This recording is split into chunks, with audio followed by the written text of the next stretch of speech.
Immagina un uomo alto appena 1,50 m, con la schiena deformata da una malattia terribile, rinchiuso in una cella fascista dove muore lentamente per 11 anni. Il pubblico ministero Michele Snardi durante il processo disse una frase agghiacciante. Dobbiamo impedire a questo cervello di funzionare per 20 anni. Volevano uccidere il suo pensiero, eppure oggi, nel 2026, quasi 90 anni dopo la sua morte, Antonio Gramsci è studiato in oltre 30 lingue. Da New York a Nuova Delhi, da San Paolo a Tokyo, è considerato uno dei più grandi filosofi del Novecento. Ha influenzato la politica, la cultura, le scienze sociali di mezzo mondo. Un uomo nato in un piccolo paese della Sardegna, afflitto da una malattia che lo rese deforme, imprigionato dal fascismo, è diventato immortale. Io sono Matteo e ti ringrazio per essere qui sull'Isola in Forma. Se anche tu vuoi scoprire la storia di questo genio sardo che ha cambiato il pensiero mondiale, lascia un like e iscriviti al canale. Questa è la nostra storia ed è l'orgoglio della Sardegna. Il 22 gennaio 1891 ad Ales, provincia di Oristano, in una modesta famiglia nasce Antonio Sebastiano Francesco Gramsci. È il quarto di 7 figli. Suo padre Francesco è un funzionario dell'ufficio del registro, di origini alberesce. Sua madre Giuseppina Marsias è sarda, di Ghilarza. La famiglia si trasferisce in vari paesi della Sardegna, tra cui Sorgono, per poi stabilirsi definitivamente a Ghilarza nel 1898. Antonio ha solo 18 mesi quando la tragedia colpisce il suo piccolo corpo. Qualcuno parla di una caduta, altri di un incidente. Fatto sta che sulla sua schiena si manifesta il morbo di Pot, una tubercolosi ossea che fa cedere la colonna vertebrale. La schiena si incurva, compare la gobba. Il piccolo Antonio cresce deforme, basso, curvo, fragile. I bambini lo prendono in giro, gli adulti lo guardano con pietà. E lui? Lui legge, studia, divora libri, impara a leggere prestissimo, da solo, guidato da una fame insaziabile di sapere. Nel 1897, quando Antonio ha 6 anni, il padre viene arrestato. Irregolarità amministrative, peculato, falso in atto pubblico. Viene sospeso dall'impiego. La famiglia piomba nella miseria più nera. E Antonio, a soli 11 anni, è costretto a lavorare. 10 ore al giorno nell'ufficio del registro di Ghilarza. Guadagna 9 lire al mese. Quanto basta per un chilo di pane al giorno, ricorderà anni dopo. Eppure, nonostante la povertà, nonostante il corpo martoriato, nonostante il lavoro minorile, Antonio non smette mai di studiare. Frequenta gli studi ginnasiali a Santo Lussurgiu dal 1905 al 1908. Poi il liceo Dettori di Cagliari, dove vive con il fratello Gennaro, segretario della sezione socialista. È a Cagliari che Antonio vede per la prima volta le rivolte popolari, i moti del 1906 contro il carovita, repressi violentemente dall'esercito. È a Cagliari che inizia a scrivere i suoi primi articoli per l'Unione Sarda. È a Cagliari che scopre il marxismo e frequenta ambienti socialisti e anticlericali. Nel 1911 Antonio ha 20 anni. Vince una borsa di studio per l'Università di Torino, riservata agli studenti disagiati delle ex province del Regno di Sardegna. 70 lire al mese. Poche, pochissime, ma sufficienti per cambiare la sua vita. Parte per Torino, lascia la Sardegna. Non sa ancora che sta per diventare uno degli uomini più importanti del secolo. Torino nel 1911 è la città industriale per eccellenza. Le fabbriche della Fiat, gli operai, lo sfruttamento, il movimento socialista in fermento. Antonio Gramsci si iscrive alla facoltà di lettere e filosofia, segue i corsi di grandi maestri come Matteo Bartoli per la biologia, Luigi Einaudi, Umberto Cosmo per la letteratura. Stringe amicizia con Angelo Tasca, Palmiro Togliatti e Umberto Terracini, che diventeranno figure centrali della sua vita politica. Ma la vita a Torino è durissima. Gramsci vive in povertà assoluta. La borsa di studio è povera. Il clima freddo del nord aggrava le sue condizioni di salute. Eppure resiste, studia, legge, assorbe. Nel 1913 si iscrive al Partito Socialista Italiano, a 22 anni. Nel 1914 si dedica a tempo pieno al giornalismo militante, abbandonando gli studi universitari. Inizia a scrivere regolarmente per la stampa socialista, collaborando con Il Grido del Popolo e l'edizione piemontese dell'Avanti. Si occupa di cronaca, politica interna ed estera, polemica culturale. Fu anche un critico militante di teatro, vedendolo come strumento di crescita culturale per le classi subalterne. Poi arriva il 1917, l'anno che cambierà tutto. In Russia i bolscevichi hanno fatto la rivoluzione. Lenin è al potere, il primo stato socialista della storia. Gramsci è folgorato. Scrive l'articolo La rivoluzione contro il capitale, sostenendo che i bolscevichi avevano agito contro le previsioni meccanicistiche del marxismo, dimostrando che la volontà politica poteva forzare le tappe dello sviluppo storico. Questo è un fatto, non è utopia, è realtà. Si può fare la rivoluzione. Diventa redattore e nel 1917 segretario della sezione torinese del PSI. Scrive articoli su articoli, politica, cultura, teatro, letteratura. La sua penna è affilata, brillante, tagliente. Il 1 maggio 1919, insieme ad Angelo Tasca, Umberto Terracini e Palmiro Togliatti, fonda l'Ordine Nuovo, un settimanale che diventerà leggendario. Il sottotitolo è Rassegna settimanale di cultura socialista, ma l'Ordine Nuovo non è solo teoria, è prassi, è azione rivoluzionaria. Gramsci e i suoi compagni credono nei consigli di fabbrica, organismi democratici eletti direttamente dagli operai, che devono controllare la produzione, prendere decisioni, esercitare il potere. È il modello dei soviet russi applicato all'Italia. È la democrazia operaia dal basso. Nel settembre 1920 esplode l'occupazione delle fabbriche. Centinaia di migliaia di operai occupano gli stabilimenti in tutta Italia. È la rivoluzione italiana. Finalmente. Ma non succede nulla. Il Partito Socialista è diviso, confuso, debole. I sindacati trattano con i padroni, gli operai vengono isolati, l'occupazione fallisce. È una sconfitta devastante. E Gramsci capisce, il PSI è inadeguato. Serve un partito nuovo, un partito rivoluzionario, un partito comunista. Il 21 gennaio 1921, Livorno, Teatro San Marco. Si tiene il 17° congresso del Partito Socialista Italiano. Le tensioni sono esplose. Da una parte i riformisti, dall'altra i massimalisti, dall'altra ancora i comunisti, guidati da Amadeo Bordiga e Antonio Gramsci. E quel giorno, il 21 gennaio 1921, la minoranza comunista abbandona il congresso. Esce dalla sala, si riunisce in un'altra stanza e fonda il Partito Comunista d'Italia, sezione italiana dell'Internazionale Comunista. Gramsci non è il leader iniziale, quello è Bordiga, più carismatico, più radicale. Ma Gramsci è nel comitato centrale, è uno dei fondatori. Gramsci stesso scriverà: «Dovremmo organizzarci in partito nel fuoco della guerra civile, cementando le nostre sezioni col sangue dei più devoti militanti».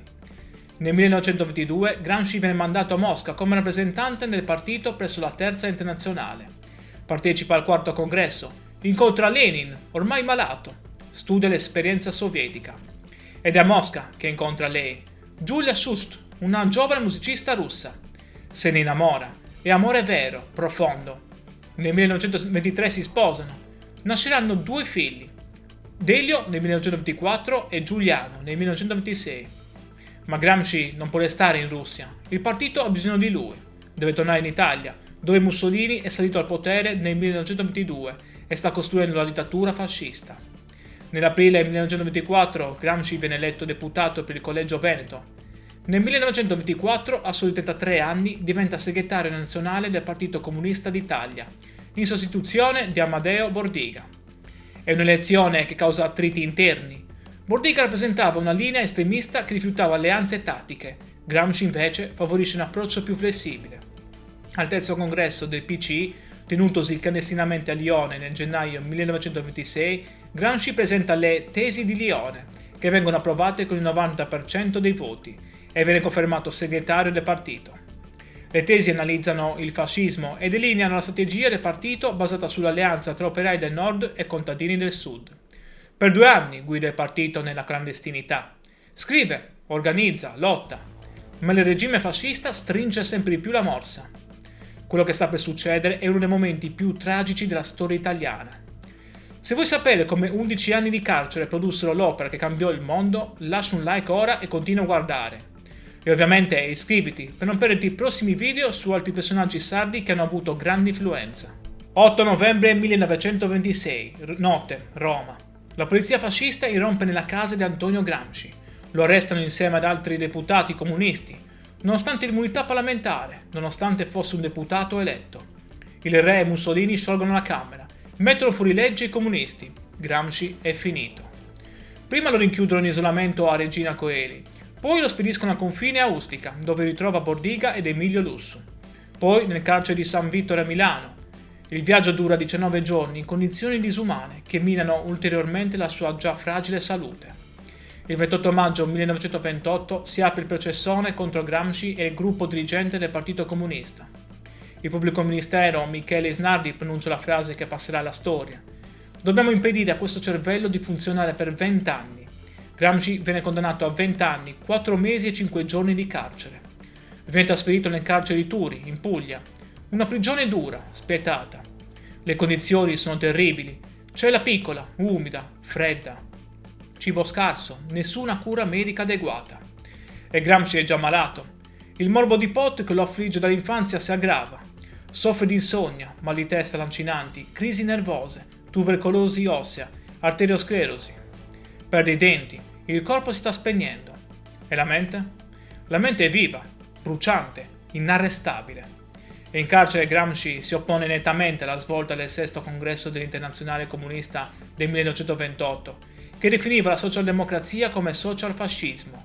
Sostiene invece la necessità di un fronte unito delle forze operaie e propone una fase intermedia di assemblea costituente dopo la caduta del fascismo. Queste posizioni eterodosse gli costano l'isolamento politico e umano da parte degli altri detenuti comunisti, allineati alla linea stalinista. Nonostante ciò, rifiuta sempre con fermezza qualsiasi ipotesi di chiedere la grazia a Mussolini. Nell'agosto 1931 ha una grave emorragia. Grazie agli sforzi della cognata Tatiana Schutz e dell'amico economista Pietro Sraffa, la sua situazione viene portata all'attenzione internazionale.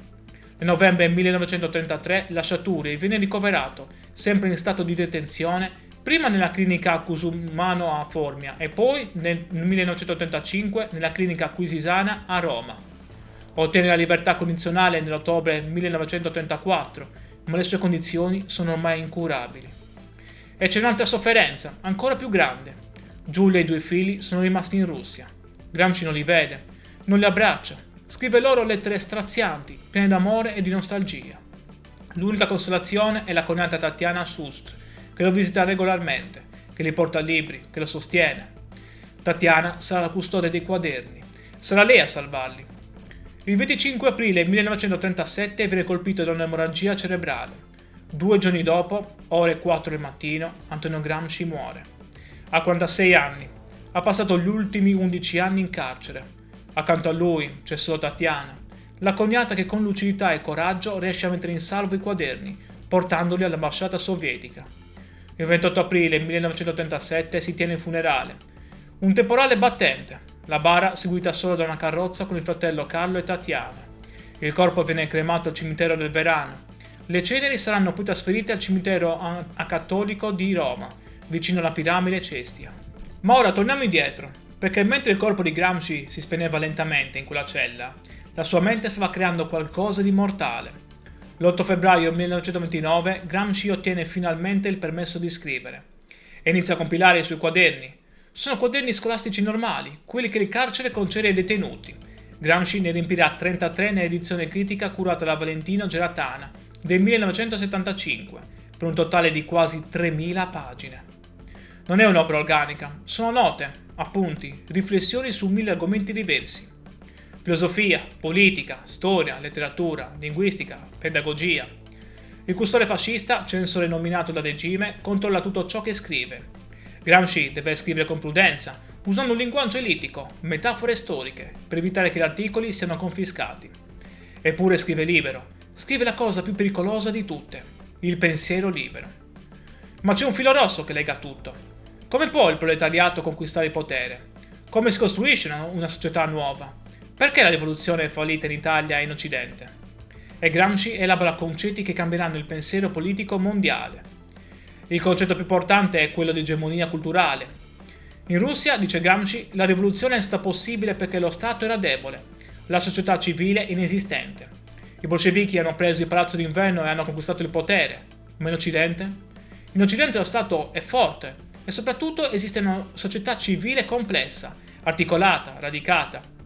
Ci sono la Chiesa, la scuola, i giornali, i partiti, i sindacati.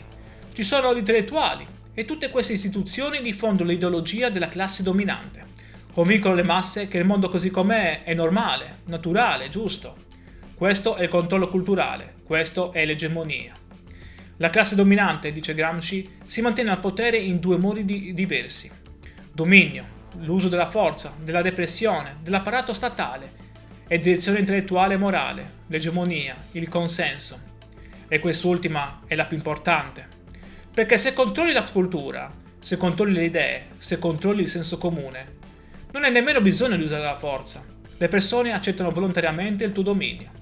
Allora la domanda diventa: come può il proletariato conquistare il potere in Occidente? Non con l'assalto frontale al Palazzo d'Inverno, ma con una guerra di posizione. Conquistare le casematte della società civile, una per una. Scuola, giornali, cultura, arte, università. Costruire un'egemonia alternativa, creare un nuovo senso comune, formare nuovi intellettuali, gli intellettuali organici, che rappresentino gli interessi delle classi subalterne. È una rivoluzione culturale che deve procedere e accompagnare la rivoluzione politica. E per fare questo servono gli intellettuali. Ma non gli intellettuali tradizionali, quelli che si credono superiori, staccati dal popolo. Servono intellettuali organici alle classi lavoratrici, intellettuali che nascono dal popolo, che parlano la lingua del popolo, che difendono gli interessi del popolo. Ogni uomo è un filosofo, scrive Gramsci. Anche il contadino, anche l'operaio. Tutti pensano, riflettono, elaborano una visione del mondo. Il problema è che spesso questa visione è frammentaria, incoerente, influenzata dalla cultura dominante. Compito degli intellettuali organici è organizzare questo pensiero, dargli coerenza, trasformarlo in coscienza di classe. Un'idea radicalmente democratica del sapere. Rielaborando Machiavelli, Gramsci identifica nel partito politico rivoluzionario il moderno principe. Esso deve agire come intellettuale collettivo, capace di elaborare una nuova visione del mondo e di realizzare una riforma intellettuale e morale per unificare le masse. E poi c'è il concetto di rivoluzione passiva. Quando la classe dominante si accorge che il vecchio mondo sta morendo, invece di cedere il potere introduce riforme dall'alto per modernizzare il sistema senza cambiare i rapporti di potere. È quello che è successo con il risorgimento italiano.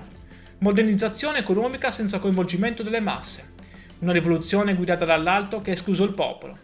Gramsci applica le sue categorie all'analisi della storia italiana, criticando il risorgimento come una rivoluzione passiva, che non seppe coinvolgere le masse contadine, specialmente nel Mezzogiorno. Ma Antonio Gramsci non morì quel 27 aprile 1937. I quaderni furono portati a Mosca da Tatiana. Lì furono studiati, analizzati, custoditi. Nel dopoguerra Palmiro Togliatti, il compagno di Gramsci diventato leader del Partito Comunista Italiano, decise di pubblicarli. Tra il 1948 e il 1951 esce la prima edizione dei quaderni del carcere, curata da Felice Platone, sotto la guida di Togliatti.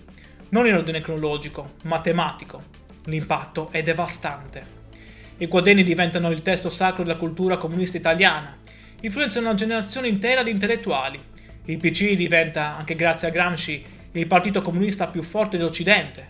Ma l'influenza di Gramsci va ben oltre l'Italia. Negli anni 70 nasce nei paesi anglofoni la corrente dei Cultural Studies, che pone Gramsci tra i suoi riferimenti teorici principali. Le sue idee su egemonia, cultura, subalternità diventano centrali negli studi culturali postcoloniali di genere. In Sud America Gramsci è venerato come un profeta della liberazione. Le sue idee sull'egemonia culturale influenzano i movimenti di sinistra, le teorie della dipendenza, la teologia della liberazione. In India i quaderni sono studiati nelle università. Il concetto di classi subalterne viene applicato all'analisi delle caste. Negli Stati Uniti Gramsci è considerato un classico del pensiero politico. Viene insegnato a Harvard, Yale, Berkeley. È stato tradotto in oltre 30 lingue. Esistono più di 20.000 saggi sulla sua opera. Antonio Gramsci, il ragazzo deforme di Ales, il comunista imprigionato dal fascismo, è diventato uno dei pensatori più studiati del mondo. E oggi, nel 2026, il suo pensiero è più attuale che mai. Viviamo nell'era dei social media, della disinformazione, delle fake news. Chi controlla i media? Chi controlla le narrazioni? Chi decide cos'è vero e cos'è falso? È egemonia culturale. Viviamo nell'era dell'intelligenza artificiale, degli influencer, dei creator digitali. Chi sono gli intellettuali organici del 2026? Sono ancora i professori universitari? O sono i creatori di contenuti, gli attivisti digitali, i divulgatori online? Le domande di Gramsci sono le nostre domande. Particolarmente interessante è che oggi anche la destra contemporanea ha scoperto Gramsci.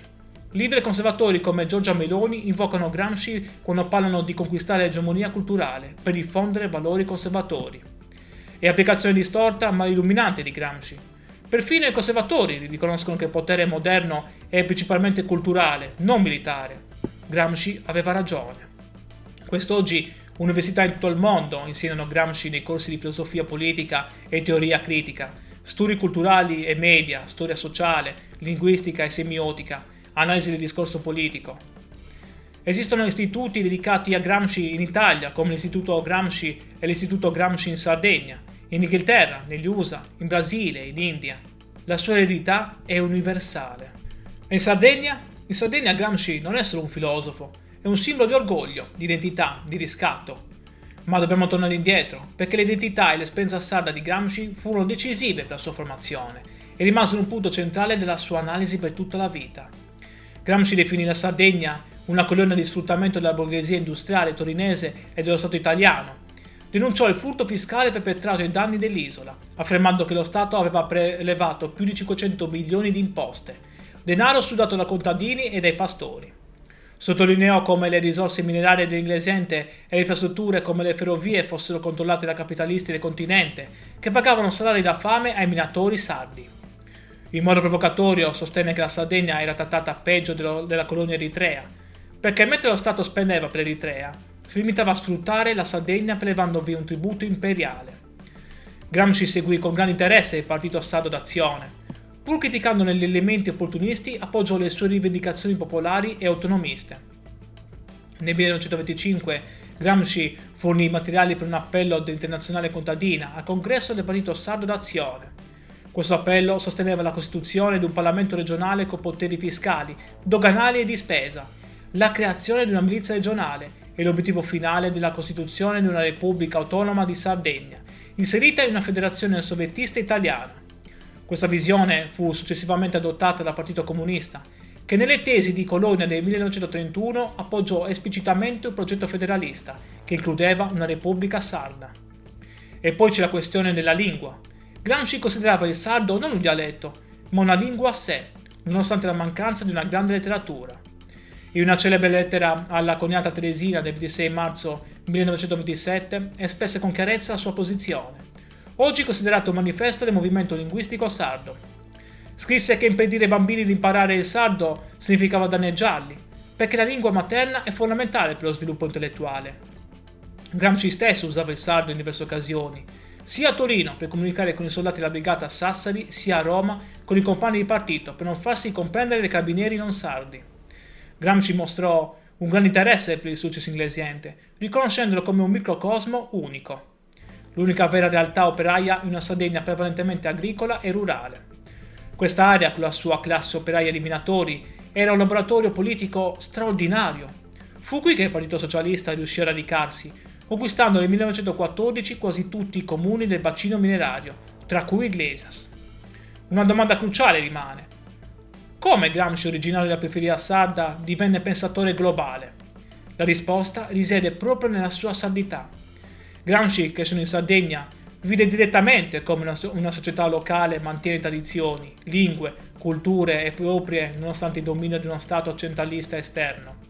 Capì che il potere non è semplice repressione, è appropriazione e risignificazione della cultura locale. È trasformazione del locale in periferia della metropoli. Questa intuizione da sardo, applicata a tutta la società moderna, lo condusse a vedere il capitalismo non come sistema di semplice sfruttamento economico, ma come sistema di dominio culturale e convincere le persone a credere nella loro inferiorità. Oggi ad Ales, il paese natale, c'è la casa natale di Antonio Gramsci, museo e centro culturale. L'associazione Casa Natale organizza ogni anno il premio letterario Antonio Gramsci, giunto nel 2025 alla 19ª edizione. Ogni 22 gennaio, giorno della nascita, ad Ales si tiene la cerimonia Buon compleanno Antonio, con studiosi, studenti, cittadini che celebrano il loro concittadino più illustre. A Ghilarza, il paese dove Gramsci crebbe, c'è un altro museo dedicato a lui, e ogni anno l'Istituto Gramsci della Sardegna promuove il concorso scolastico Immaginando Gramsci, giunto alla 14ª edizione. Migliaia di studenti sardi studiano Gramsci, scrivono di Gramsci, riflettono su come il suo pensiero possa aiutarci a capire il presente. E non solo in Sardegna, in tutta Italia ci sono iniziative per ricordare Gramsci.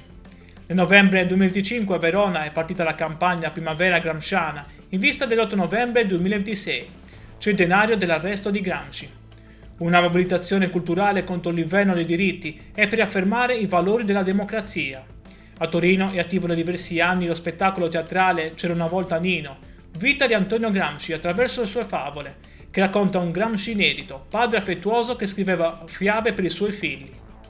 Nel 2022 Gad Lerner ha ritrovato 3 temi scolastici inediti del giovane Gramsci liceale e ne ha fatto uno spettacolo teatrale, Il sogno di Gramsci. Antonio Gramsci è vivo, vivo nei libri, vivo nelle scuole, vivo nei teatri, vivo nei dibattiti politici. E per noi sardi è qualcosa di più, è la dimostrazione che anche da un piccolo paese della Sardegna può nascere un genio che cambia il mondo. Sian Gioia fondò l'autonomismo sardo nel 1796 come rivendicazione di indipendenza. Gramsci fornisce il fondamento teorico per capire l'autonomismo come lotta per l'egemonia culturale sarda, il diritto di una nazione minoritaria a preservare e sviluppare la propria cultura, lingua, tradizioni contro l'assimilazione omologante dello Stato maggioritario. L'Istituto Gramsci Sardegna, fondato nel 2010 a Cagliari, studia esplicitamente come Gramsci aiuta a comprendere la questione sarda contemporanea. Diritti linguistici, identità culturale, autonomia amministrativa, preservazione della memoria storica sarda. Oggi movimenti autonomisti sardi citano Gramsci per articolare il proprio progetto politico non come semplice indipendenza geografica, ma come lotta per il controllo della propria narrazione culturale, per l'egemonia culturale sarda su temi come la lingua sarda, l'educazione, i media locali, l'arte, la letteratura. Secondo te, come applicherebbe Gramsci il concetto di egemonia culturale ai social media e all'intelligenza artificiale di oggi? Se questa storia ti ha colpito, lascia un like e iscriviti al canale. E scrivimi nei commenti, pensi che il pensiero di Gramsci sia ancora attuale nel 2026? Arrivati alla fine, non posso che ringraziarti di cuore per il tuo tempo. Raccontare Antonio Gramsci non significa parlare solo del 1900, ma guardare in faccia come il potere funziona oggi, attraverso la cultura, i media, le narrazioni. La vita di Antonio Gramsci ci ha insegnato che bisogna avere, cito le sue parole, l'ottimismo della volontà e il pessimismo dell'intelligenza. Ci ha insegnato che studiare è un atto rivoluzionario e che capire il mondo è il primo passo per cambiarlo. Ci ha insegnato che il vero potere è il potere di controllare come le persone pensano, cosa credono, quali valori abbracciano.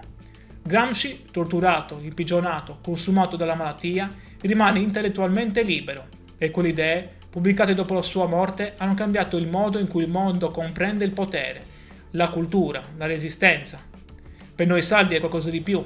È la dimostrazione che dalla nostra terra nascono giganti del pensiero e questo non dobbiamo mai dimenticarlo.